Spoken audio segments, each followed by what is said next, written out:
শুভ বিকেল বন্ধুরা, সবাই কেমন আছো? আশা করি সবাই ভালো আছো আর আমি খুব ভালো আছি। আর শিখা ভিলেজ লাইফস্টাইলের একটি নতুন ব্লগে তোমাদের অনেক অনেক স্বাগত আর ভালোবাসা জানি। তো বিকেল থেকেই ব্লগটা শুরু করেছি, ছোট একটা ব্লগ তোমাদের সাথে শেয়ার করব। তো আমি রেডি হয়ে গেছি। তো এর মানে যে কিসের জন্য যাচ্ছি তার একটা ভিডিও ঠিক নয়, ছোট্ট একটা রিলস করে বা ফটো কিছু আমি পোস্ট করেছিলাম। তো ভিডিওটা এডিট করতে আমার একটু সময় দেরি হয়েছে অন্য কাজের চাপে। নানা কাজ তো থাকে, তোমরা জানো, বাচ্চা কাচ্চা সংসার থাকলে যা হয় অবস্থা, ভিডিও এডিট করা অনেক সময় পাই না। তো বেরিয়ে যাচ্ছি কোলাঘাটের উদ্দেশ্যে।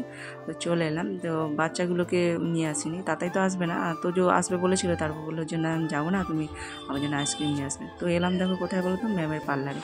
আর ম্যামের পার্লারটা ঠিক কোলাঘাটে নয়, কোলাঘাটের একটু আগে এই যে ম্যামের পার্লার। তো চলো এখন ভিতরে যাওয়া যায়। অন্ধকার লাগছে। সবাই সবাই তুমি ব্লগ বানাবে, বসাবো আমি গল্প করবো। আমাকে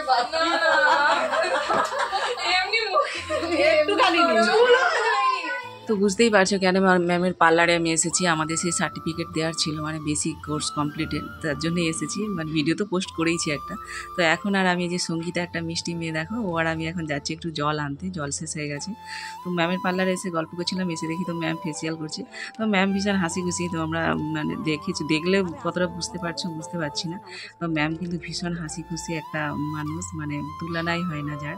আর ভীষণ ভালো লাগে, আমার কথা বলতেও ভালো লাগে ভীষণ ম্যামের, আর কথাবার্তা খুব সুন্দর। তো দেখো এই আমাদের সার্টিফিকেট ও সঙ্গীতা বের করছে।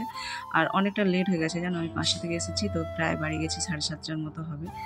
তো এই যে দেখো এরাও এসেছে, তো এসে আবার এরা প্লাগ করতে বসে গেছে। তো একজন আসেনি, ও ট্রেনে তো এখন সমস্যা, ও ট্রেনে করে আসবে, একটু সমস্যার জন্য ওর একটু লেট হয়েছে, সেই জন্য এতক্ষণ বসতে সময় মানে বসেছিলাম। তো এখন দেখুন বাড়ি যাচ্ছি। তো এখন যাওয়ার পথে বাচ্চাদের জন্য একটু আইসক্রিম নিতে হবে, এতক্ষণ ছেড়ে এসেছি। আর বাড়িতে রেখে আসলেও সমস্যা, আবার নিয়ে আসলেও সমস্যা। বাড়িতে থাকলে জানো তো ভাই বোনে ভীষণ মারামারি করে, আবার নিয়ে এলেও অধৈর্য হয়ে যায়, সেই জন্য রেখে এলাম। তো ওদের দুজনের জন্য দুটো কর্নেটো নিয়েছি, আর আমি একটা রাবড়ি নিয়েছি। তো চলো এখন বাড়ি ফিরি। আর আমার এই ছোট্ট মিনি ব্লগ তোমাদের কেমন লাগছে অবশ্যই কমেন্ট করে জানিও। দেখাচ্ছি পরে।